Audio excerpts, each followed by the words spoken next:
नमस्कार. आपण दासबोध बघत आहोत. आज समास 8वा, दशक 7वा. श्रवण निरूपण. यात समर्थांनी श्रवण म्हणजे आपला स्वतःचा संवाद आतमध्ये होतो ते, आपण सद्गुरूंकडनं उपदेश घेतो तो श्रवण, किंवा त्यांच्याकडनं प्रवचन ऐकतो ते श्रवण. आपण जीवनामध्ये कोणत्याही मार्गावर गेलो आणि शाळेत जातो तरी पण आपण श्रवण करतो आणि मगच शिकतो. श्रवणचा अर्थ की आजकाल जसं आहे ऑडिओ व्हिज्युअल यांनी पण बघतात आणि ते त्यांचं ऐकतात आणि मग शिकतात. म्हणजे ऐकणे, विचार करून ते आत्मसात करणे, या सगळ्या गोष्टीला श्रवण म्हणता येते. श्रवण म्हणजे फक्त ऐकणे काहीतरी असं नाही. श्रवण, मनन, निधिध्यास या सगळ्या गोष्टी त्यांनी सांगितल्या. त्या पूर्ण गोष्टीला, या पूर्ण प्रोसेसला त्यांनी श्रवण म्हटलं आहे, जेणेकरून आपल्याला आत्मज्ञानात राहता येईल. ठीक आहे. आणि जसं मागच्या ह्याच्याच बघितलं आपण की पार्वती, शंकर, राम, कृष्ण, त्यानंतर मग अर्जुन या सगळ्यांना श्रवणानेच आत्मज्ञानावर एकरूप राहता आलेलं आहे.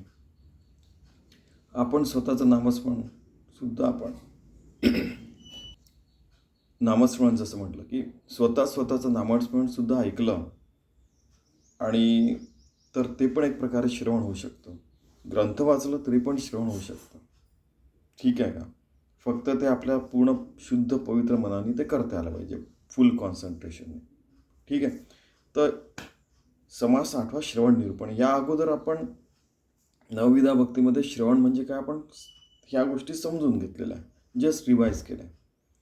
आता श्रवण निरूपण यांनी कसं आत्मज्ञानात राहायचं, कसं आत्मज्ञान मिळवायचं, असं समर्थ रामदास सांगणार आहेत. श्रीराम, ऐका परमार्थाचे साधन, जेणे होईल समाधान, ते तू जाणका श्रवण निश्चयेश. पहिल्या ओवीतच सगळं काही क्लिअर करून टाकलं की परमार्थाचं जे साधन आहे, ज्याने तू समाधान पावशील, ते म्हणजे श्रवण आहे. आणि हे निश्चितपणे सांग. आणि श्रवण कसं असावं? शुद्ध, पवित्र, सद्गुरूंकडनं ऐकलं तर ठीकच आहे, नाही तर चांगल्या व्यक्तीकडनं, चांगल्या साधकाकडनं ऐकणं चांगलंच आहे. अजून एकदा काय झालं की उच्च पातळीवर जात असतात हे लोक. तर काय होतं की जसं रामकृष्ण परमहंस म्हणायचं की कोणी चांगलं वाक्य बोललं आणि ते आपण आत्मसात केलं तर ते आपल्याकरता वेदवाक्य होऊ शकतं. त्यानंतर आमचे सद्गुरू एकदा म्हणाले होते की ज्या चांगल्या गोष्टी ऐकतो आपण, आत्मसात करण्यासारख्या चांगल्या गोष्टी ज्यांनी आपण आत्मज्ञानात राहू शकतो, ते पण एक श्रवण होऊ शकतं. आणि ते कदाचित काही पण राहू शकतं. म्हणजे त्या दिवशी काय झालं की समजा कोकिळा कुंजन करते, तो ओम ओम असा आपल्याला ऐकायला येतो. वा, ती ओम ओम म्हणते, त्यामुळेच तिला पार्वतीचं रूप म्हटलं असेल. तुम्ही बघा म्हणजे कसं त्या 24 तास कसं काय आपण त्या मार्गावर राहू शकतो. त्यानंतर जसं कोल्हा ऊ असा करतो, पहा तो ओमसारखा आवाज करतोय कोल्हाने लांडका. ठीक आहे. त्यानंतर हम्मा हम्मा म्हणजे की ओमसारखाच मला आवाज येतो जेव्हा हम्मा हम्मा करते, म्हणजे आपली गाय, लहान मुलगा जसं म्हणतो तसं. तुम्ही बघा की कसं प्रत्येक ठिकाणी त्यांना भगवंताचं स्वरूप दिसतं. नुसतं असं कानावर हात ठेवला, असा हात ठेवताना ओम ओम असं ऐकायला येतं. तो अनाथ ध्वनी आहे, तो पण ओमचाच आवाज आहे.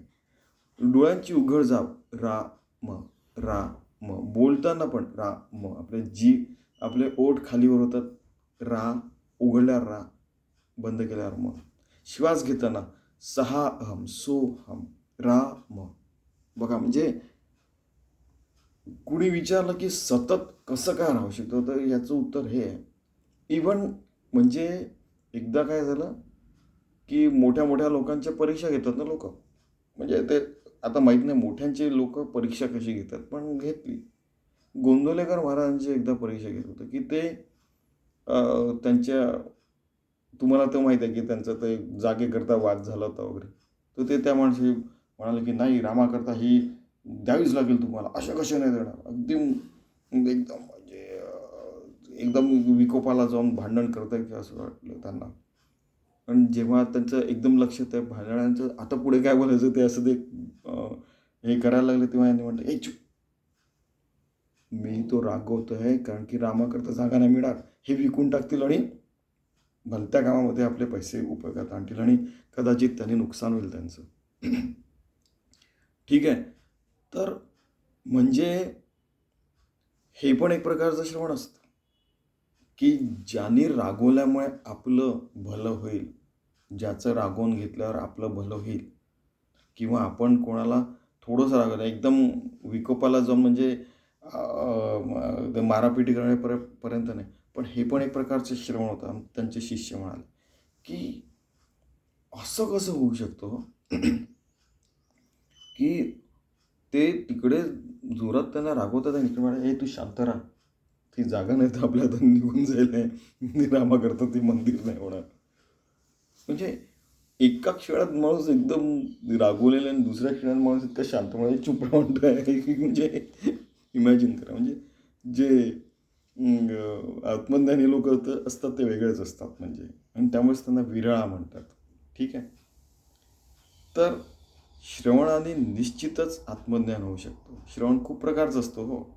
केवळ एखाद्या साधू संतांकडनं आपण भागवत ऐकतो आणि काहीतरी ऐकतोय, त्यालाच केवळ श्रवण नाही म्हणत किंवा वर्गात जाऊन शिकतोय वगैरे, वगैरे. आणि त्या श्रवणाचे चांगले फायदे पण करून घेता यायला पाहिजे. कुणी भलत्याचंच काही भलतं ऐकलं आणि भलतीच गोष्ट केली त्याला श्रवण म्हणत नाही. श्रवण म्हणजे ज्याने आत्मज्ञान होईल तेच खरं श्रवण. त्यामुळेच हे जे आहे ना, या रामदासांनी पण म्हटलेलं आहे. जसं त्याचं ट्रान्सलेशन स्वामी माधवनाथांनी केलं, की कोणी उठतं काय पण बोलतं. त्याला श्रवण नाही म्हणत. श्रवण आत्मज्ञानाकरता झालेलं आहे, त्याला श्रवण म्हणतात. म्हणजे हे समर्थांचं वाक्य आहे. मी जे कोणी उठतं काहीतरी बोलतो हे माझं वाक्य नाही आहे. समर्थांचं वाक्य आहे. ठीक आहे? पुढे चला. श्रवण आतुडे भक्ती, श्रवणे उद्भवे विरक्ती, श्रवणे तुटे आसक्ती विषयांची. श्रवणामुळे भक्ती होते. आपण एकदम भगवंताशी एकरूप होतो.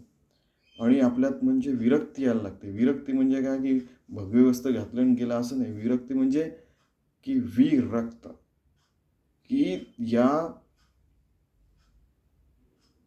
या जगामध्ये फक्त परमात्मा सत्य, बाकी सगळं ज अ, ब्रह्मम सत्यम जगन मिथ्या. बघा तुम्ही. त्याला विरक्ती म्हणतात. श्रवण तुटे आसक्ती विषयांची. ती जी आसक्ती असते, की आज आपण रसगुल्ला खायला पाहिजे किंवा नाही, "अरे, ते खूप सुंदर आहे रे."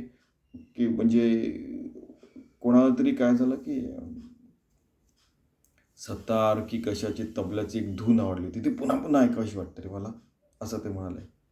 आणि कोणाला मग ते असायचं ना, कोणाला ढँचिंग ढँचिंग, ढँचिंग ढँचिंग आवडतं की सतार आवडते? म्हणजे याच्यावर पण आमच्या लहानपणी मी वाद बघितलेले. पण नंतर अरे, त्यापेक्षा मग आपण अभ्यास करू आणि ते आपलं भलं होईल.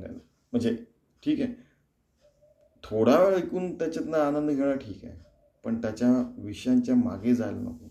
आणि विषय जे असतात, म्हणजे जेवण आवश्यकतेपूर्वक पुरते करताच जेवायचं ना, की नुसत्या त्या जिलेबांचं उदाहरण बघितलं आपण, तसं नाही.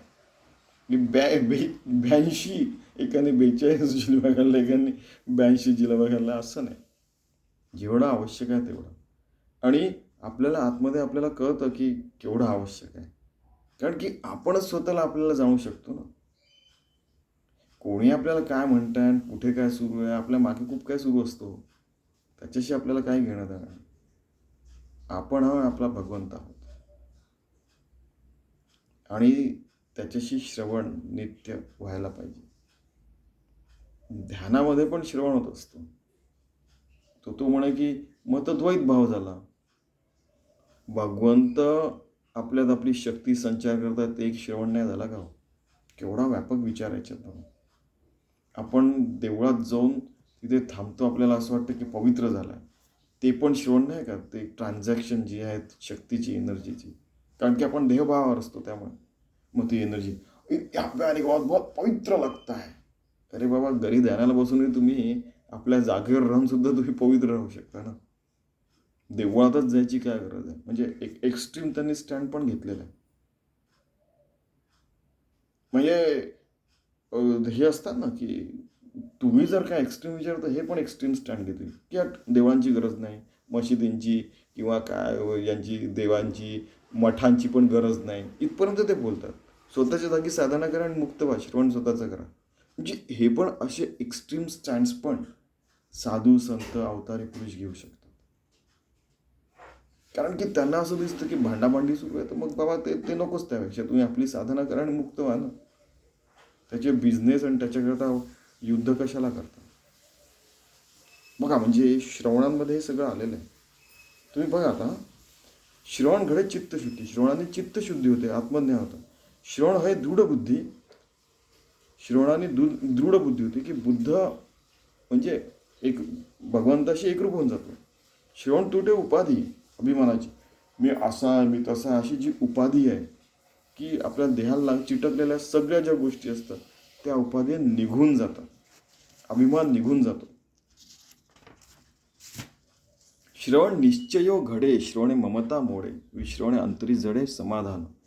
की श्रवणाने निश्चय येतो की आपण भगवंताशी एकरूप आहे आणि भगवंताची शक्ती आपणच भगवंताशी एकरूप आहोत. श्रवणे ममतामुळे, श्रवणाने ममता मोडते, की म्हणजे आईची ममता असते ती मोडे असं नाही म्हणत आहे. मोडे याचा अर्थ की आपली जी आसक्ती आहे, आपलं कशावरचं जरी ते ज्यामुळे आपण भगवंताच्या आड जे येत आहे ती जी ममता आहे ती तुटून जाते. श्रवणे अंतरी जडे समाधान, श्रवणाने आपल्या आतमध्ये एक समाधान येतं.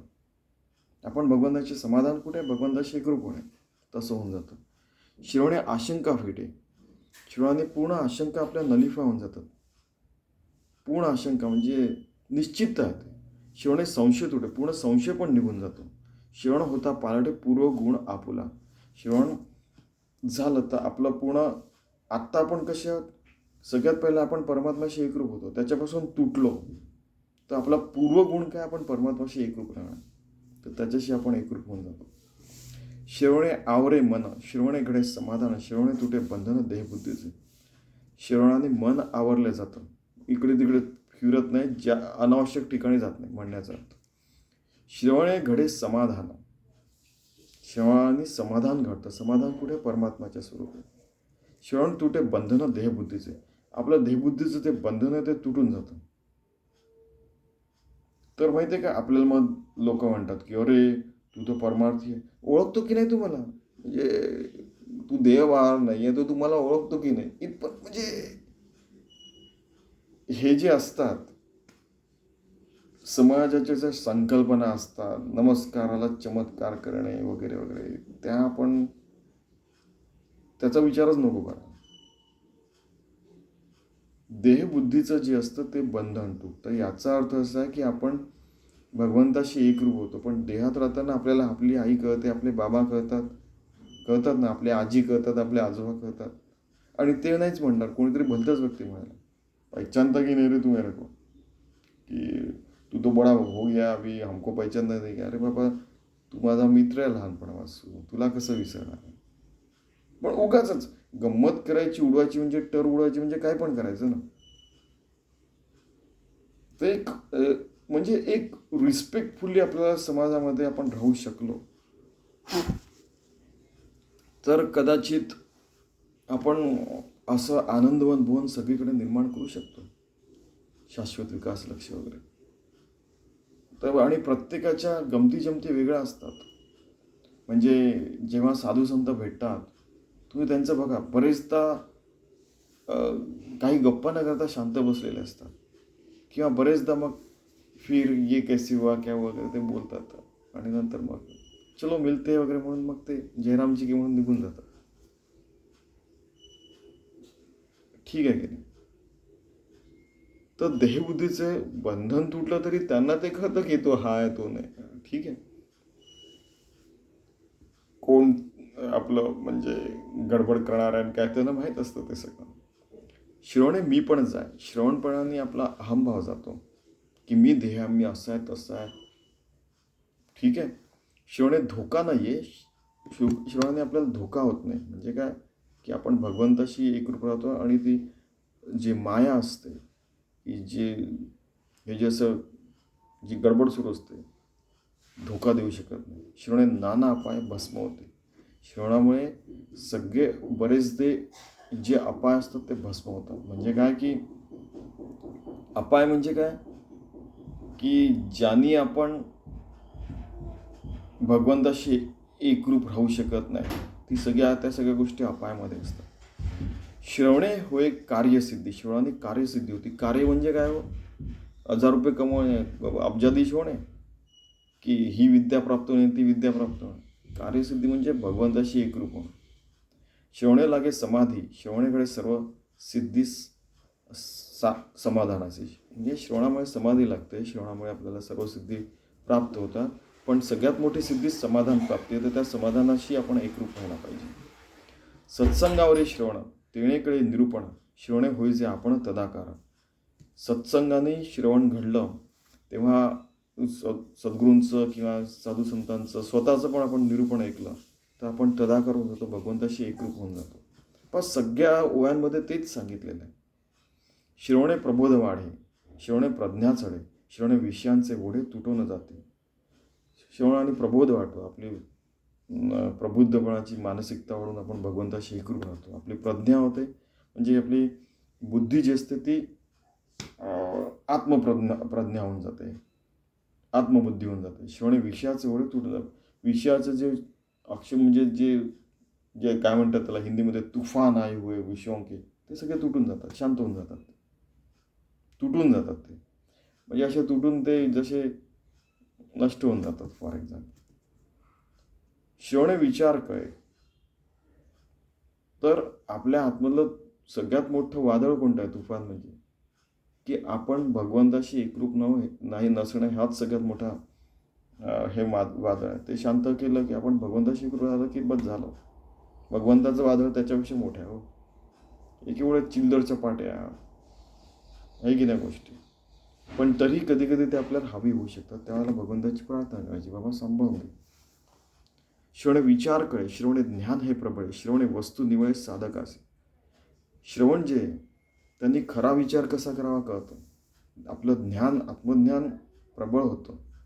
आणि वस्तू म्हणजे काय आपण काल बघितलं की ते ब्रह्मवस्तू ब्रह्मतत्व आहे. ते साधकाशी त्याला कळतं की आपण ब्रह्मवस्तूशी एकरूप आहोत.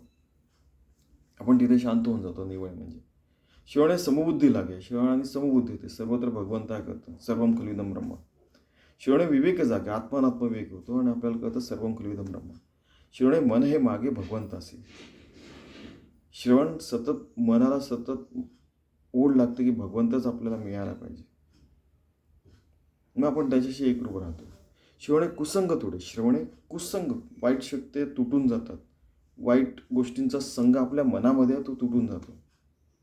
आणि बरेचदा मग आपण वाईट संगती पण आपल्याला तुटून जातात. अरे नाही अभी आपने जैसे नाही राहा. म्हणून ते हे घडलेली गोष्ट आहे की ही मुंबईला की कुठेतरी स्वामीजींकडे एक मुलगा यायचा. म्हणजे की तर त्याचे मित्र खूप, तुम्हाला माहिती आहे, दारू पिणे सिगरेट पिणे वगैरे करायचे. तर त्याचा हळूहळू ते तुटलं. हे आपले जैसे राहा म्हणजे ते जे असंग कुसंग असतो तो तुटून जातो. मग चांगल्या मार्गाला लागला. आणि मग सांगायची गरजच नाही. अजून चांगला होत म्हणजे तो इमॅजिन करा की 10वीतच समजा कोणी सिगरेट प्यायला लागला, त्यातपासून तुटून नंतर मग केवळ 2 वर्षात तो समजा एखादी व्यक्ती चांगली शिकून सगळं व्यवस्थित करतो लाईफमध्ये. ठीक आहे. श्रवणे काम ओहोटे. श्रवणे धोका आटे एक सरा.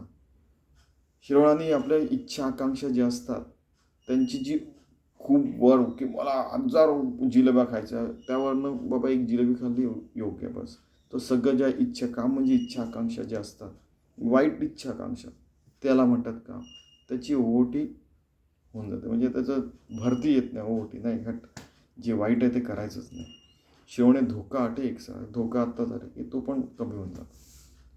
ध्येयभावावरून आपण काही नुकसान व्हायचं असेल तर ते निघून जातं.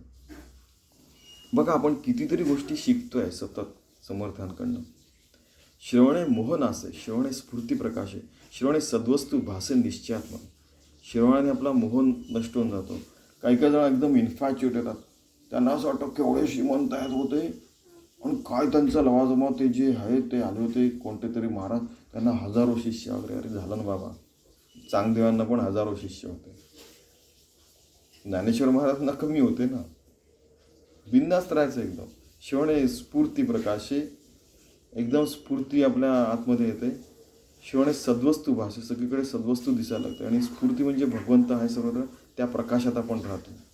निश्चयात्मक, आणि आपण निश्चयात्मक राहतो की आपण भगवंताशी एकरूपच आहोत. श्रवणे होय उत्तम गती, श्रवणे आतुडे शांती, श्रवणे पाहिजे निवृत्ती अचळपद. श्रवणाने आपण उत्तम गतीला जातो आणि आपण आत्मशांती आपल्याला मिळते आणि आपण निवृत्तीपदावर अचळपदे राहतो. निवृत्ती म्हणजे आपल्या मनात अशा वृत्ती उफाळत नाही की ज्यामुळे आपलं नुकसान होईल. अचळपद की आपण त्या भगवंताशी एकरूप राहिलो तर ते चलन पुढेच नसतं ना. भगवंताशी एकरूप आहे, हा परमात्मा तो तर अचळ आहे, तसं आपण होऊन जातो. श्रवणा असे सार नाही, श्रवणे घडे सर्व काही. श्रवणासारखं सार काही म्हणजे जिस्ट नाही, सारांश नाही. आणि सार नाही म्हणजे एकदम जसं दुधाचं मग दही केलं, दह्याचं मग लोणी केलं, लोण्याचं मग तूप केली, बेरी निघून गेली, स्वच्छ तूप. सार, त्याच्यासारखं सार काही नाही. तसं श्रवणाने आपल्याला आत्मवियोग करतो, भगवंताशी एकरूप होऊन जातो. आणि तो सार काय, सगळ्यात मोठं सार काय, परमात्मा आहे. सर्वात शुद्ध काय, परमात्मा. श्रवणे घडे सर्व काही, भवनदीचा प्रवाही तरुणपाव श्रवणे. पूर्ण भवनदीचा जो प्रवाह आहे की असंच चाललेली आहे पूर्ण भवनदी, त्याला आपण पार करून जातो. ठीक आहे. श्रवण भजनाचा आरंभ, भजन की भगवंताची भक्ती करणे, त्याला भजन म्हणतात. ठीक आहे. त्याचा आरंभ होतो. आणि आरंभ म्हणजे काय की भगवंताचं भजन केलं तर भगवंताशी एकरूपच राहणार ना. आरंभ काय, अंत काय, तेच आहे, भगवंताशी एकरूप होणं. श्रवण सर्वी सर्वारंभ, श्रवणे भय स्वयंभ सर्व काही. श्रवण सर्वांचा आरंभ आहे. सर्व म्हणजे कोणती विद्या शिकायची असेल, फिजिक्स, केमिस्ट्री, मॅथमॅटिक्स, इतिहास, पूर्ण म्हणजे कसं आपलं हे करायचं, डोळ्यांनी पण श्रवण करू शकतो. डोळ्यांनी समजा आपण बघितलं की अच्छा असं करतात काय, सुईदोरा असं करतात, मग शिवल्या जातो. हे पण एक प्रकारचं श्रवणच आहे. कानानेच श्रवण करायचं असं नाही, बुद्धीने ग्राह्य करू शकतो, मनाने ग्राह्य, ते पण मनाने बघू शकतो आपण, मनन करू शकतो, ते पण एक श्रवणच आहे. श्रवण केवढं व्यापक सांगितलं बघा. सर्वांच्या आरंभी श्रवण आहे. श्रवण हे स्वयंभू, आपण स्वयंभू होऊन जातो भगवंताशी. स्वयंभू म्हणजे भगवंताशी एकरूप होऊन जातो सर्व काही. प्रवृत्ती अथवा निवृत्ती, श्रवणविन न घडे प्राप्ती, हे तो सकाळचा प्रचिती प्रत्यक्ष आहे. प्रवृत्ती असो, काहीतरी काम करण्याची प्रेरणा असो, किंवा निवृत्ती भगवंताशी एकरूप होणं हवं. प्रवृत्ती म्हणजे वर्क इज वर्शिप होईल, कर्महीच पूजा होईल प्रवृत्तीने, पण निवृत्तीने पण भगवंताचीच पूजा होईल, भगवंताशी एकरूप राहू. हे श्रवणाशिवाय आपल्याला ही प्रचिती येऊच शकत नाही. ऐकल्या वेळा कळेना, हे ऐकल्याशिवाय आपल्याला कळणार नाही. हे ठाऊके आहे जना, या कारणे मूळ प्रयत्न श्रवणादी. म्हणून मूळ प्रयत्न श्रवण आहे, हे आपण अगोदर करायचं. जे जन्मी ऐकले ची नाही, तेथे पडिले संदेह, म्हणून या तुझे काही साम्यता न घडे. की जे जन्मात ऐकलं नाही आणि संदेह आला आणि दुजता आपलं काही आहे, आणि आपण जे पहिलं ऐकलं आणि नंतर आपण दुसरं काहीतरी ऐकतो, त्यातलं खरं काय ते आपल्याला कळतं आत्मानात्मविवेकामुळे, आणि श्रवणानेच घडतं. बहुत साधने पाहता श्रवणास न घडे साम्यता, श्रवणविन तत्वता कार्य न चाले. श्रवणाने आपल्याला कितीही साधन केले तरी आपण योग्य मार्गावर आहे की नाही, आपण भगवंताशी एकरूप होत आहे की नाही, आपल्याला कळत नाही. आणि ते कळल्यावर मग आपण मग भगवंताशी एकरूप राहणं हीच आपली साधना राहते. न देखता दिनकर पडे अथवा अवघा अंधकार, श्रवणविन प्रकार तैसा, की श्रवणामुळे आपल्याला अंधकार काय आणि उजेड काय हे कळतं. त्यामुळे आपण आत्मज्ञानाच्या प्रकाशातच राहायचं. कैसी नवविधा भक्ती, नवविधा भक्ती काय, चतुर्विधा मुक्ती, चतुर्विधा मुक्ती कोणत्या, कैसे आहे सहजस्थिती, हे श्रवणेविण ना कळे. साईची मुक्ती आपल्याला माहिती आहे सर्वात श्रेष्ठ आहे, तर ती सहस्थितीमध्ये आपण राहू कसं शकतो साईची मुक्तीमध्ये, हे श्रवणानेच कळतं. न कळे षडकर्माचरण, षटकर्माचरण कोणतं आहे म्हणजे आपलं ते माहिती आहे, नेती वगैरे वगैरे जे आहे ते. पण तसं म्हटलं तर आपण षटकर्म असे म्हणू शकतो की आपण सगळ्या क्रिया चांगल्याच करणे. न कळे कैसे पुरश्चरण, न कळे कैसे उपासना, विधियुक्त, विधियुक्त कसं उपासना करायची, पुरश्चरण कसं करायचं, श्रवणामुळेच कळतं. पण आपल्याला हेही काही जमत नसेल, साधं रामराम म्हटलं तरी चालतं. वाल्याचं वाल्मिकी मरामराने रामराम नाही होतं, तर ते पण कळलं तरी केलं तरी चालतं. की असंच पाहिजे तसंच पाहिजे, मग काय होतं की या सगळ्या गोष्टींमध्ये हात मी करू शकत नाही, आणि हे मला सतत नाव ठेवतात, तो तिथनं निघून जातो मग माणूस. आणि त्यामुळे बरेचसे नुकसान होतात हो. बरेचसे नुकसान होतात. मग त्यापेक्षा आपलं नामस्मरणच ठीक आहे बाबा, असं ते म्हणतात मला. सामान्य लोकांना एकदम इझी जाईल, असं होईल असं ते सांगतात बघा. नाना व्रते नाना दाने नाना तपे नाना साधने नाना योग तीर्थाटने श्रवणींना कळते. नाना प्रकारचे दान आहे, तप आहे, साधना आहे, योग, कित्येक प्रकारचे योग आहेत आणि कित्येक प्रकारचे तीर्थाटन आहे. हे सगळं श्रवणामुळेच कळतं. सगळ्यात बेस्ट तीर्थाटन काय आहे की आपण सहा म्हणून भगवंताशी एकरूप होऊन जाणार. हे सगळ्यात मोठं तीर्थाटन. तीर्थरूप झाला. तीर्थ काय आहे? तीर्थस्वरूप काय आहे? ते सगळ्यात मोठं तीर्थ परमात्मा तत्व आहे. त्याच्याशी एकरूप होऊन जा. आणि त्यावेळेला मग हे म्हणतात की कोणी उठतं काय म्हणतं त्याचं नाही ऐकायचं. आत्मज्ञानी व्यक्तीचं श्रवण करायचं. याच्यात समर्थांचे शब्द आहेत. नाना विद्या पिंड ज्ञान. कुठेतरी आला मीच सांगेन तुम्हाला. नाना विद्या पिंड ज्ञान नाना तत्वांचे शोधन नाना काळा ब्रह्मज्ञान श्रवणी न कळे. कित्येक प्रकारची विद्या आहे. पिंडदान आहे, पिंड ज्ञान पण आहे, सॉरी. आणि पिंडदान तुम्हाला माहिती आहे की माणूस करतो. पिंड ज्ञान, आपल्या पिंडाचं ज्ञान, की आपला पिंड कसा आहे. सात्विक असेल तर आपण सात्विक भावातच राहू नेहमी, भगवंताशी एकरूपच राहू. आता कोणाचा क्षत्रिय पिंड आहे, तो युद्धनीतीत पारंगत होऊन स्वतःच्या वाईट गोष्टी करून तो भगवंताशी एकरूप होऊ शकतो. कोणाचा पिंड बिझनेस करायचा आहे, तो बिझनेस तर करेल, ॲट द सेम टाइम असा बिझनेस करेल की त्यांना खरा प्रॉफिट आत्मज्ञान होईल. कोणाचा पिंड सार्वजनिक असतो, म्हणजे सेवा करायचा, तो सेवा करून आत्मज्ञान मिळेल. आपला पिंड ओळखून आपण करायचं. आणि बरेचदा असं असतं की आपण चारही प्रकारे आपण आत्मज्ञानाची साधना करू शकतो. ब्राह्मण, वैश्य, शूद्र, क्षत्रिय, समजा आपण जे बघितलं. आपला पिंड ओळखून सात्विक, राजसिक आणि तामसिक जे असतं. काही लोकांना बड्डे गाडी में मैं घुमूंगा, मैं मर्सिडीज में घुमूंगा. एकदा कोणीतरी विचारलं, मी गंमत केली. माझ्या खिशात एकही दमडी नाही, पण मी म्हटलं की मैं तो मर्सिडीज करूंगा, सगळ्यात महागाची का.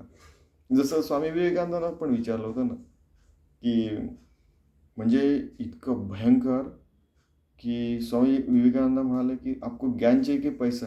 ते म्हणाले पैसा. ते म्हणे हा मैं रहता तो ज्ञान मांगा. तर त्यांनी काय उत्तर द्यावं. कारण की तुम्ही जर का आत्मज्ञानी व्यक्तीला डाऊन करायचा प्रयत्न कराल तर ते एकदम म्हणाले की हां, जिसके पास जो कम रहता वही मागेंगे ना. म्हणजे गेला तर मग आमचे जो पैसा नाही, आमचं जो ज्ञान भरपूर आहे बोलण्याचा अर्थ. जसं ज्ञानदेवालकांना ते म्हणाले की त्यांची परीक्षा घ्यायला लागली, खरंच ते आत्मज्ञानी आहे की नाही. तुझा रे त्या 1 लाख गाई घेऊन जा, आहे की नाही. म्हणजे ते आत्मज्ञानी त्यांना स्वतःहून सांगायची गरज नाही. तर आपला पिंड आपण ओळखून असावा. कोणी किती काय म्हटलं तरी ठीक आहे. नाना तत्वांचे शोधन नाना कळा ब्रह्मज्ञान श्रवणी न कळे. की तत्व बरेचसे असतात, त्याचं जे शोधन होतं, की इवन आपलं सायन्स जे आहे, कित्येक प्रकारचे तत्व. आता बघा, पृथ्वी तत्वामध्ये 118 वगैरे सध्या एलिमेंट शोधून काढलेले आहेत. ठीक आहे. तर तत्वांचं शोधन होत असतं. म्हणून त्याच्यात मग केमिस्ट्री, फिजिक्स वगैरे काय काय सुरू राहतं. नाना कळा ब्रह्मज्ञान, कित्येक प्रकारच्या कला असतात, त्या पण शिकतात. आणि त्या सगळ्यांनी ब्रह्मज्ञान मिळवायचं आहे. पण हो, श्रवणविना न कळे. श्रवणाशिवाय या गोष्टी करू शकत नाही. आणि या सगळ्यांचं श्रवण करून अल्टिमेटली फिजिक्सनी सुद्धा, केमिस्ट्रीनी सुद्धा आत्मज्ञान मिळू शकतं, जर का तुम्ही त्या मार्गाला लावला तर. Quantum physics, let us think about quantum physics. अच्छा. मग ते क्वार्क्स असतात. अच्छा, क्वार्क्स आपल्या इथे तन्मात्रा शब्द आहे. मग त्याच्याही पलीकडे जाऊन आपण आत्मज्ञान मिळू शकतो. केमिस्ट्री, पृथ्वी तत्व जे आहे त्याच्यात म्हणजे सिलिकॉन डायऑक्साईड आहे, Al2O3 वगैरे वगैरे आपण म्हटलं. पण पृथ्वी तत्वाच्या आपल्याकडे मग वॉटर आहे, H2O, किंवा अजून बरेचसे लिक्विड्स आहेत. मग gases, plasma state is there वगैरे वगैरे. मग त्याच्या पलीकडे मग वायू तत्व, मग त्याच्यानंतर मग हायड्रोजन वायू आहे, त्याच्यानंतर मग आकाश तत्व. आकाश पण हाऊ कॅन इट बी तत्व. We can't see the sky. पण काही जणांच्या थिअरी आहेत की त्याच्यात त्यांनी ट्रान्सपरंट असे ग्लोब्युल्स बघितले आकाशाचं. आकाश पण असं असतं वगैरे. मग डार्क मॅटर असतं, मग त्याच्याही पलीकडे वगैरे. म्हणजे या गोष्टींना खरं तर अंत नाही. दर 50, 100, 500 वर्गात वर्षामध्ये थिअरीज बदलतात, टेक्नॉलॉजी बदलते. काही जण म्हणतात की 5,000 वर्षांची सायकल आहे. पुन्हा 5,000 वर्षांनी जे टेक्नॉलॉजी ब्रह्मास्त्र वगैरे होतं 5,000 वर्षापूर्वी, ते पुन्हा आता ॲटम बॉम्बच्या स्वरूपात येतं आणि पुन्हा ते नष्ट होईल आणि पुन्हा नवीन सायकल तयार, नवीन प्रकारची टेक्नॉलॉजी तयार होईल वगैरे वगैरे. असं काय काय बऱ्याच प्रकारचे ज्ञान असतं, ते ऐकून घ्यायचे. आपल्याला आत्मज्ञान मिळवायचं एवढं लक्षात ठेवायचं. ठीक आहे, पण श्रवणाविना बऱ्याचशा गोष्टी कळू शकत नाही. तर चांगल्याच गोष्टी ऐकायच्या आणि ऐकायचं तर, असं त्यांना म्हणायचं. 8 भार वनस्पती एका जळे प्रबळती, एका रसे उत्पत्ती सकळ जीवांची. की बऱ्याचशा वनस्पती आहे, 18 भार वनस्पती आहे. ठीक आहे, म्हणजे जसं 84 लक्ष योनी आहेत, वनस्पती त्याच्यात काही आहेतच. आणि जळ जे आहे, त्या जळे प्रबळते, एका रसी उत्पत्ती सकळ जीवांची. की बऱ्याच प्रकारचे रस असतात, काही रस असतात त्याने जीवांची उत्पत्ती होते, त्यांचं संगोपन होतं वगैरे वगैरे वगैरे. म्हणजे सरळ सरळ बायोलॉजी सांगता येते. सकळ जीवा एक पृथ्वी, सकळ जीवा एक रवी, सकळ जीवा वर्तती एक वायू. की सगळ्या जीवांना पृथ्वी आहे इथल्या आपल्या पृथ्वीवरच्या पृथ्वी तलावर, आणि त्यांना एकच सूर्य आहे. आणि वायू जो आहे आपण जो ज्यामुळे आपण जिवंत राहतो. सकळ जीवा एक पैस, सकळ बोलीशी आकाश, सकळ जीवाचा वास एका परब्रह्म. की सगळ्या जीवांना मग आकाश आहे, तसंच सगळ्या जीवांना एकच परमात्मा तत्व आहे. तैसे सकळ जीवांस मिळून सार एकची साधन, ते हे जाण श्रवण प्राणी मात्रांचे. की सगळ्या जीवांनी साधन केलं आणि श्रवण, ते पण श्रवण करतात प्राणी मात्र, आणि त्यामुळे ते शिकतात. काही काही ते काही काही गोष्टी ज्या असतात, भाषेने आपण ऐकतो, तर भाषा पण किती प्रकारच्या असतात. काही ॲक्शनच्या भाषा असतात, काही केवळ खुणांच्या भाषा असतात. ते पटकन जाऊन ते काम करतो, ठीक आहे की नाही. त्यानंतर मग ते शिवाजी महाराजांची गोष्ट माहिती आहे नाही, त्यांनी नुसतं बघितलं, संपलं. त्यांनी एकदा बघितलं, तो माणूस सतर्क होता, ते वाचले. म्हणजे एकदा म्हणजे त्यांच्यावर हल्ला झाला फॉर एक्झाम्पल, कोणीतरी आलं, तर त्यांनी आता ते पण योगी आहेत, पण ते पण क्षत्रिय होते, समजा त्यांचा क्षत्रिय भाव होता.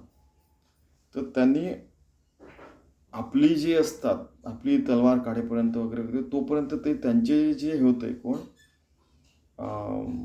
रक्षक होते, ते इतके सतर्क की आता क्षत्रिय भावात हे व्हायला नको, पण सांगितलं एकाने मान छटली, एकाने एक हात, दुसऱ्याने दुसरा एक हात, एकाने एक पाय, एकाने एक पाय, आणि एकाने तलवार मारली. म्हणजे बघा की शिवाजी महाराज योगी असून त्यांना क्षत्रिय राहून त्यांना हे काम करावं लागलं, आणि त्यांना तसे लोक तयार पण करावे लागले. ठीक आहे, व्हॉटर इट मे बी. की आणि त्यांनी जी क्षत्रिय विद्या वगैरे शिकली, ती पण श्रवणाने शिकली, ॲक्शन्सनी शिकली. Action speaks louder than word. आपल्या क्रियांमुळेच आपल्याला सगळ्या गोष्टी कळतात. तर अशा शिवाजी महाराजांना पण हे म्हणाले की आपण एकाच मार्गावर, आपण कोणी पुढे आणि कोणी मागे असं नसतं याच्यात, परमार्थ मार्गात. कारण की कोणी केव्हाही खाली पडू शकतो, कोणी केव्हाही वर जाऊ शकतो. बघा तुम्ही, असं होत राहतं ना, अप्स अँड डाऊन्स वगैरे. पण तरी आपण परत ब्रह्मतत्वाशी एक राहणं हे आपली मुख्य साधन आहे. की की म्हणजे एकच परब्रह्माचा आपल्याला वास घ्यायचा आहे. तसं सकळ जीवास मिळून सार एकी साधनं, सार एकची साधनं, ते जाणशिवण प्राणीमात्रांची. सगळ्या प्राणीमात्रांना हे उदाहरण का दिलं शिवाजींचं? कारण प्राणीमात्रांना त्यांना शिकार करायला कोण शिकवतं? आहे की नाही, त्यांचे आई बाबा किंवा जवळचे लोक. ठीक आहे, त्यानंतर प्राणीमात्रांचं जीवचं जीवनम सुरू असतं. ते का बरं असतं? हे सगळंच्या सगळं जे आहे, सगळ्या जीवांना शिकवलं जातं, आणि त्यामुळेच ते शिकतात. कधी कधी त्यांच्या जीन्समध्ये भरलेलं असतं. उठल्याबरोबर ते जन्मल्याबरोबर पण म्हणजे हत्ती चालायला लागतात वगैरे, असे काही काही उदाहरण मला काही डॉक्टरांनी दिले होते. त्यानंतर मग काही काही पक्षी असतात, ते उडायला लागतात फॉर एक्झाम्पल. म्हणजे पक्षी तर लगेच नाही म्हणा, काही दिवसांनी, पण असे काही काही इन्सेक्ट्स समजा, किडे जे असतात ते, म्हणजे फुलपाखरू आहे जसं, त्याच्यातनं कोशामधनं बाहेर आल्यावर लगेच ते उडायला लागतं फॉर एक्झाम्पल. म्हणजे असे काही काही उदाहरण आहेत. तर हे त्यांना त्यांच्या जीन्समध्ये त्यांनी श्रवण करून भरलेलं असतं आणि त्यामुळेच ते करू शकतात. श्रवण कोणत्याच्या कोणत्या लेवलवर आहे बघा. DNA पण जाऊन आपण हे करू शकतो जीन्समध्ये. नाना देश भाषामध्ये, नाना देशांमध्ये भाषांमध्ये भूमंडळी असंख्य आहेत. या भूमंडळ असंख्य आहेत. सर्वात श्रवणापुरते साधन नाहीत आणि सगळ्यांच्याच याच्यात काय श्रवणासारखं साधन नाही. आता माझ्याशी कित्येक मित्र आहेत की ज्यांना 10 भाषा येतात, कारण की तेवढ्या देशात झालं. मला समजा 58 भाषा येतात, पण त्याचा पुढे उपयोग काय? शेवटी भगवंताशी एकरूपणच आहे ना, आहे की नाही? फंडामेंटल्स येतात म्हणजे. आणि आपल्या भारतामध्ये तर प्रत्येकाला कमीत कमी 4 भाषा येतात. म्हणजे तो मोलमजुरी करणार असो, टीचर असो की काही असो, की घरची बाई असो, कमीत कमी 3-4 भाषा तर येतातच. मराठी येते, आपल्या इथे समजा महाराष्ट्रात मराठी येते, हिंदी येते, काही जणांना इंग्लिश येते, काही जण मुंबईला त्यांना गुजराती पण येते. ठीक आहे. मग सतत सिनेमा बघितल्यामुळे त्यांना बरेच जणांना मग पंजाबी पण येते. म्हणजे 4-5 भाषा तर सगळ्यांनाच येतात. काही जणांना बंगाली पण येते. मग तुम्ही बंगलोरला जर येतं कन्नडी येते. मग तुम्ही मद्रासला जाऊन राहाल तर तुम्हाला, म्हणजे चेन्नईमध्ये जाऊन तुम्हाला तमिळ पण येते. काश्मीरला गेलं तर काश्मीरी समजायला लागते. कठीण आहे थोडी भाषा, पण नंतर मग यायला लागते. मग अरुणाचल प्रदेशमध्ये गेलं तर तुम्हाला ते आदी वगैरे लँग्वेज पण यायला लागतात. इकडे गेलं राजस्थानमध्ये धुंदाडी लँग्वेज पण यायला लागते. राजस्थानी धुंदाडी लँग्वेज, त्यांच्यामध्ये बरेचसे प्रकार आहेत. आणि प्रत्येक भाषामध्ये पण 10-10 किलोमीटर तुम्ही दूर जाल तर ते भाषांचे डायलेक्ट्स पण तयार होतात.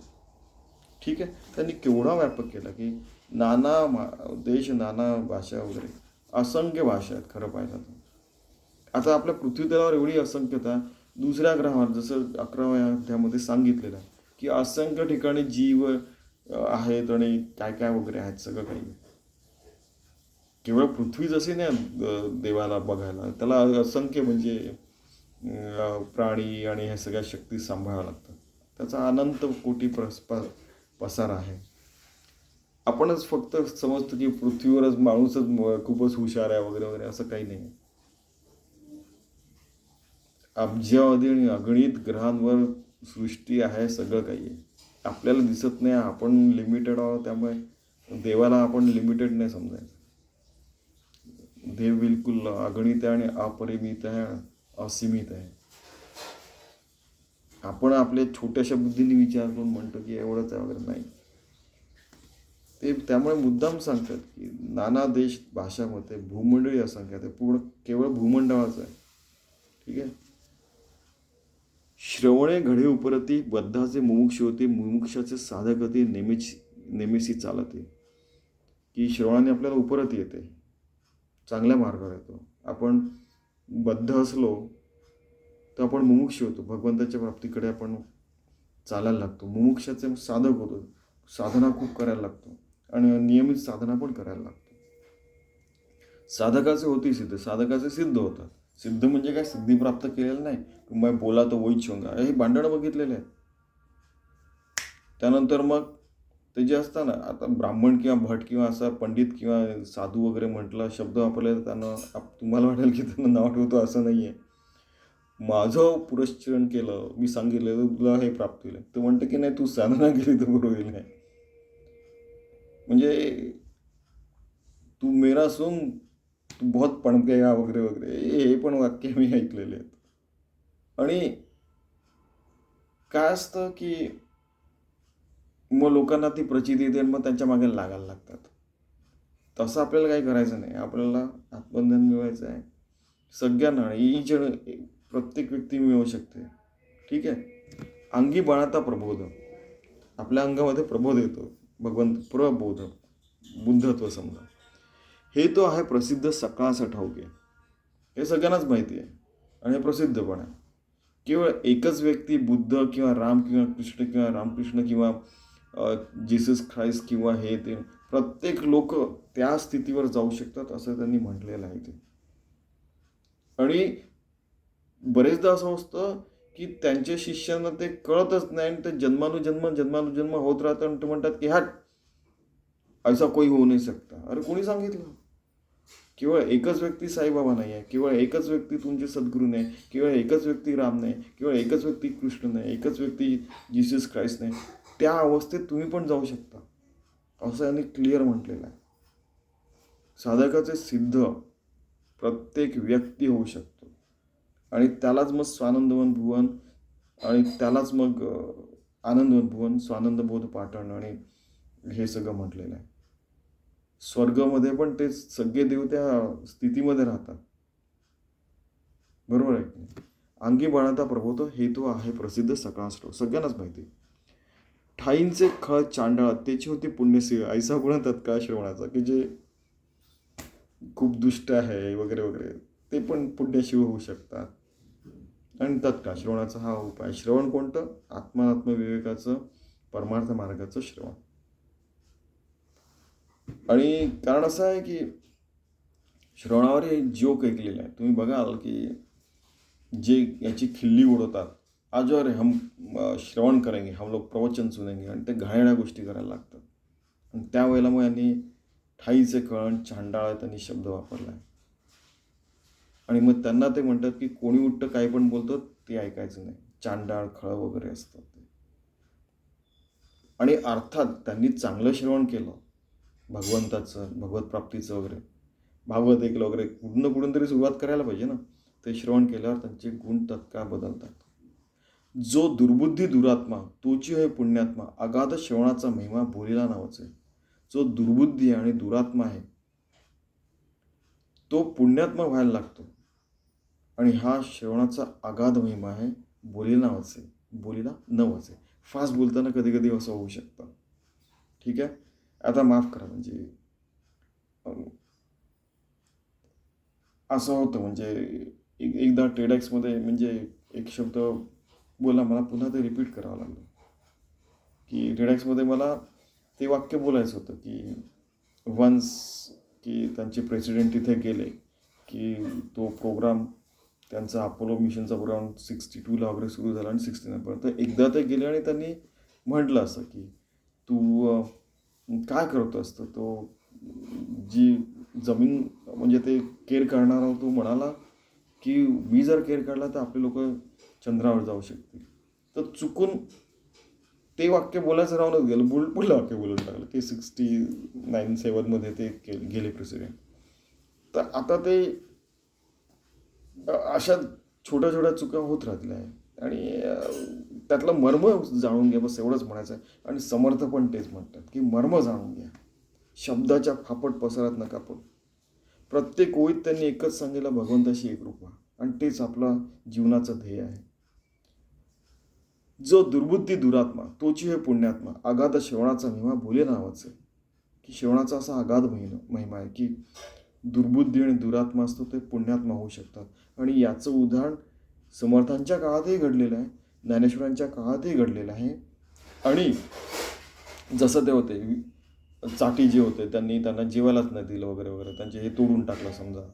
आणि नंतर मग ते त्यांनी जे फेकलेलं ते खाल्लं, मग त्यांना विसोबाबा खेचर म्हणून प्रसिद्ध झाले. ते पण नामदेव महाराजांचे शिष्य झाले. असे सारखे आपण तेच उदाहरण घेतले तर ते पक्के होऊन जातील. आता रोज नवीन उदाहरण दिले, माहीत असल्याने दिले तर त्याचा काय उपयोग हो. माझे बाबा नेहमी म्हणायचे की अर्जुनांनी केंद्रित करून बरोबर त्या डोळ्यावरच बरोबर बाण मारला. त्यांना पण बरेच उदाहरणं माहिती आहेत, पण ते मुद्दाम ते उदाहरण द्यायचे. ते म्हणायचे देतात म्हणजे की ते एकच आपल्या लाईफमध्ये ॲप्लिकेबल आहे की भगवत प्राप्ती, बस त्यालाच प्राप्त करायचं. तीर्थाव्रतांची फळश्रुती पुढे होणार सांगती, तैसे नव्हे हातीच्या हाती सप्रचित श्रवण. की तीर्थ व्रत त्यांची फळश्रुती, की असं केलं तर तुमचं असं प्राप्त होईल वगैरे वगैरे. अरे बाबा, त्याच्या मागे गेलं, समजा काहीतरी प्राप्त झालं, ते कुणाच्याकडनं हिरावून घेतलं तर तुम्ही पुन्हा जन्ममरणाच्या सायकलमध्ये राहाल ना बाबा. त्यामुळे प्रारब्धावरच आपण जगायचं, की जे आपल्या प्रारब्धात आहे ते लिहिलं तेच घेतलं तर योग्य असतं. खूप जास्त हाव केली तर ते कुणाकडनं हिरावलं गेलं. ठीक आहे, तुम्ही म्हणाल की माझ्याजवळ जसं त्यांच्याजवळ 1,00,000 कोटी आहे तसे माझ्याजवळ यावे. हो, एका माणसाजवळ 1,00,000 कोटी रुपये गेले आणि ते खालचे 98% ते एकदम गरीब राहिले, तर त्यांचे शाप तुम्हाला लागतील आणि तुम्ही काय व्हायला जन्ममरणाच्या फेऱ्यात अडकून जायला.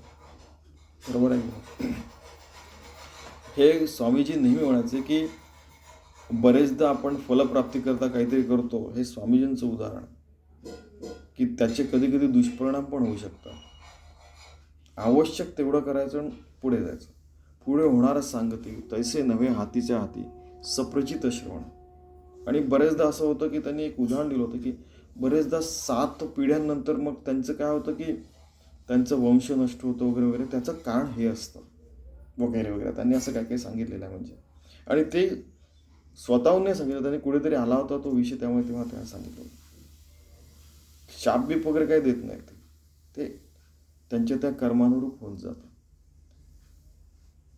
तीर्थाव्रतांची फळश्रुती, तर फळश्रुती असते प्रत्येकाची.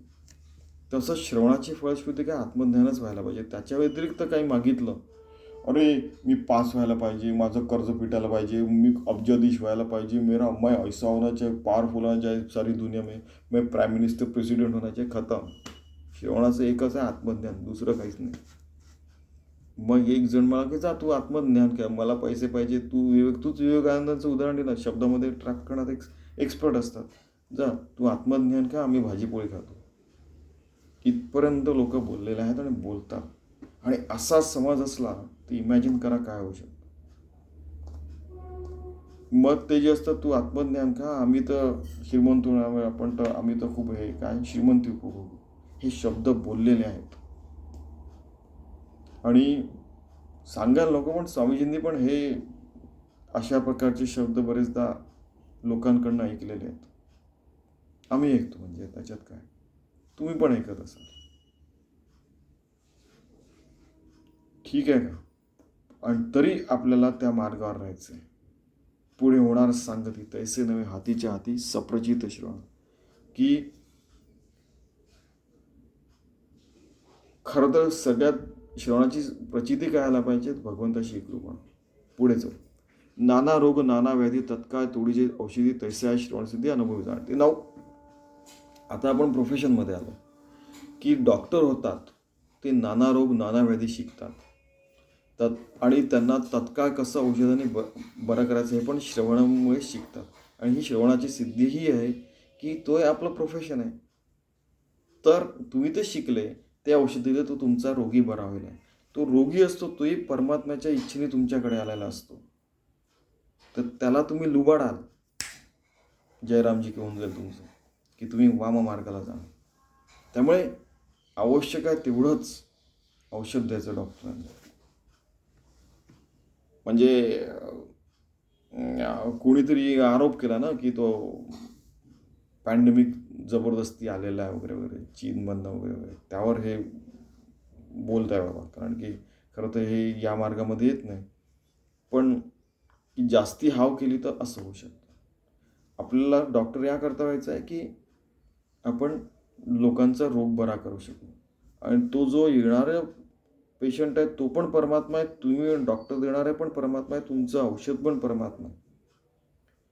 त्यामुळे ते योग्य प्रकारे वापरा. जर का तुम्ही दुसऱ्यामध्ये जाणून बुजून रोग टाकून त्याच्यावर तुम्ही औषध द्याल आणि बिझनेस कराल तर मग जयरामजी की you are not on the परमार्थिक पाथ, असं त्यांना म्हणायचं. मग आमचा बिझनेस कसा चालेल वगैरे ते त्यांना म्हणायचं की देवाला माहिती आहे कसं चालवतं. बरोबर आहे की नाही. दुसऱ्याला आपला गिऱ्हाईक करून ठेवणं हे परमार्थामध्ये येत नाही. प्रत्येक गोष्टीचा बिझनेस करणं हे परमार्थात येत नाही. मग जॉब कशी निर्माण होते, तर जॉब तुम्ही वेगळ्या प्रकारे तयार करा ना. नेहमी सगळे जॉब निगेटिव्हली कशाला पाहिजे, हे सगळे कॉन्व्हर्सेशन घडलेले आहेत. काही रेकॉर्ड झालेले, काही रेकॉर्ड नाही झालेले आहेत. एक भांडण तर चक्क रेकॉर्ड झालेलं आहे स्वामीजींच्या तिथे. तुम्ही तिथल्या जणांना विचारा, तुम्ही असं आहे तशा वगैरे. स्वामीजींनी ऐकून घेतलं ते, त्यामुळे त्यांना शांतपणे सांगितलं. श्रवणाचा विचार कळे तरीच भाग्यश्री प्रगटे बळे मुख्य परमात्माच आकळे स्वानुभवासी. श्रवणाचा विचार जो आहे त्याने आपली भाग्यश्री वाढते. म्हणजे आपलं भाग्य काय, भगवंताशी एकरूप होणं. आणि तेच परमात्मा आकळे स्वानुभव, आपल्याला स्वानुभव यायला लागतो. सरळ सरळ आहे. यानाव जाणावे मनन अर्थालागी सावधान निजध्यासे समाधान होत असे. याला श्रवण मनन निधिध्यास म्हणतात. आणि श्रवण झाल्यावर त्याचा अर्थ केल्यावर त्याचा निधिध्यास लागतो की अरे मला पण ते कळायला पाहिजे, मी पण भगवंताशी एकरूप व्हायला पाहिजे. आणि मग आपण समाधानी होतो, भगवंताशी एकरूप होतो. बोलल्याचा अर्थ कळे तरीच समाधान निवळे, अकस्मात अंतरी वळे निस्संदेहता. बोलल्याचा अर्थ कळतो, समाधान होतं आणि आपल्याला अकस्मात आपण निस्संदेहता, आपण विधेय अवस्थेत जाऊ शकतो आणि त्याच्यात राहून आपले सगळे कामं वरतीच वर्ष दिवसभर करू शकतो. संध्या जन्माचे मूळ ते श्रवणे होय निर्मूळ, पुढे सहजची प्रांजळ समाधान. आपल्या जन्माचं मूळ जे संदेह आहे, ज्यामुळे आपण 84 लक्ष योनीमध्ये येतो, ते समूळता श्रवणामुळे नष्ट होतं आणि आपण भगवंताशी प्रांजळपणे एकरूप होऊन सतत समाधानात राहतो, म्हणजे भगवंताशी एकरूप राहतो. जेथे नाही श्रवण मनन तेथे कैचे समाधान, मुक्त पणाचे बंधन जडले पाहिजे. श्रवण मनन नाही तर समाधान कसं होईल?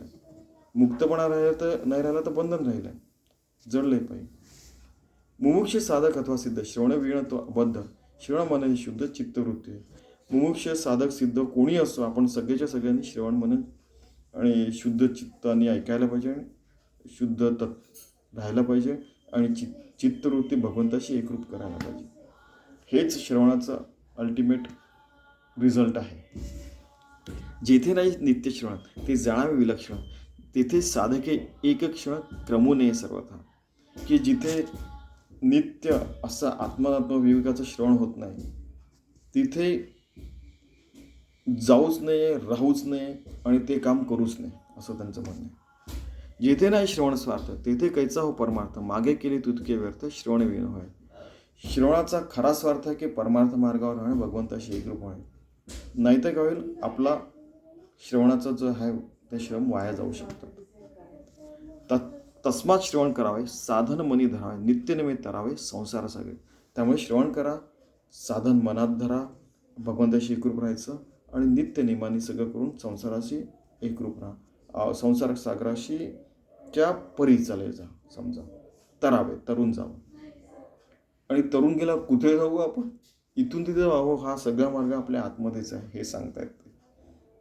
आपल्या आतलाच मार्ग आहे, मनातलाच मार्ग आहे, तर त्याच्याशी एकरूप होणं आपल्याला आतमध्येच व्हायचं आहे. देवळात जाऊन आपण एकरूप नाही होणार, पण ॲट द सेम टाईम देवळात जाणं, या सगळ्या ज्या आपल्या चांगल्या सवयी त्या ठेवायच्या आपण नेहमी करता. ठीक आहे, अचानक सोडायचं नाही, आपण त्या चांगल्या गोष्टी ज्या करतोय त्या नेहमी सुरू ठेवा, असं त्यांचं मत आहे. सिवलीचे सेवा अन्न घेतलेची घ्यावे जीवन, तैसे श्रवण मन केलेची करावे. जसं अन्न आपण रोज खातो, जसं आपण रोज पाणी पितो, तसं श्रवण आणि मनन सतत करत राहावं. भगवंताशी एकरूप राहा. आता मी एकरूप आहे की नाही सतत चेक करावं. चेक, रिचेक, पुन्हा चेक, पुन्हा रिचेक, पुन्हा आपण जागावं की नाही, पुन्हा भगवंताशी एकरूप आहे की, असं सतत चेक करावं राहील. काही दिवसांनी ते ऑटोमॅटिकली आपण सतत भगवंताशी एकरूप राहतो. ठीक आहे. श्रवणाचा अनादर आळसे करी जो नर, त्याचा आहे अपहार सोहित विषय. श्रवणाचा अनादर केला तर आळस केला तर त्याचा सोहित होणार नाही, अपहार. आळसाचे संरक्षण परमार्थाची बुडवणं, या कारणे श्रवण केलेची पाहिजे. आळस नाही करायचं, परमार्थाला बुडवायचं नाही, श्रवण करायचं. स्वतःचं नामस्मरण ऐकायचं, चांगले ग्रंथ ऐकायचे, देवाशी. काही जण देवाशी बोलतात, देवा तुला मी सांगितलं होतं ना. ठीक आहे, ठीक आहे. बरेचसे जण आहेत असे, कित्येक सिनेमात त्यांनी बघितलं असेल तुम्ही, की ते देवाला जाऊन सांगतात, देवा तू असं नाही केलं. कोणत्याही प्रकारे बोला, काही कुठे तर सुरुवात करा बोलण्याचा अर्थ, पण त्याच्याशी बोलायचं. मग तो आपल्याला म्हणजे विठ्ठल मिनिट समजा बसलेले आहेत आणि त्यांना अनन्य चिंतन तुम्हाला समजा आत्ता 1 मे 2023ला इथे बोलायला सुरुवात केलेली आहे. इथे याबरोबर आपण देवाशीच प्रवचन करायचो ना. आता तुम्ही तुमच्यामध्ये पण विठ्ठला समजून हे सुरू आहे, अजून काही नाही. श्रवण केलेच पाहिजे. स्वतःचं पण ऐक तुम्ही, असं स्वामी माधवनाथ म्हणायचे माझ्या सगळं. आता श्रवण कैसे करावे, कोण्या पंथाचं पाहावे, पुढले समास यागवे सांगितलेलं. आता श्रवण कसं करायचं, कोणत्या पंथाला आपण जायचं, हे पुढल्या समासात मी सांगणार आहे. ते तुम्ही ऐकावं. आणि एक गोष्ट नेहमी लक्षात ठेवायची, जास्तीत जास्त साधू संतांकडनं, जे स्वतः साधन मार्गावर आहे, जे ज्ञानी आहेत, त्या सगळ्यांकडनंच किंवा त्या लोकांचंच आपण श्रवण करायचं. जसा हा दासबोध ग्रंथ आहे, समर्थ आत्मज्ञानी, तर त्यांचंच आपण श्रवण करायला पाहिजे. ठीक आहे. कोणतेही पुस्तक लिहिलं आणि ते वाचलं आणि I am feeling you see I was reading about Scientology वगैरे वगैरे जे असतात ना, त्यांना म्हणायचं ठीक आहे म्हणायचं. ठीक आहे. इति श्री दासबोधे गुरु शिष्य संवाद श्रवण निरूपण नाम समास 8. असा गुरु शिष्यांचा संवाद श्रवण निरूपण आहे की जेणेकरून आपल्याला सतत आत्मज्ञानात राहता येईल असं श्रवण आपण सतत करावं, असं समर्थ रामदास म्हणतात. ठीक आहे. श्रवण मनन निधिध्यास, तेणे आपण सतत भगवंताशी एकरूप राहून आपलं जीवन क्रमवू शकतो. 24 तास आपण भगवंताशी एकरूप राहू शकतो, परमार्थ मार्गावर राहू शकतो. चला आपण तसं करूया. धन्यवाद.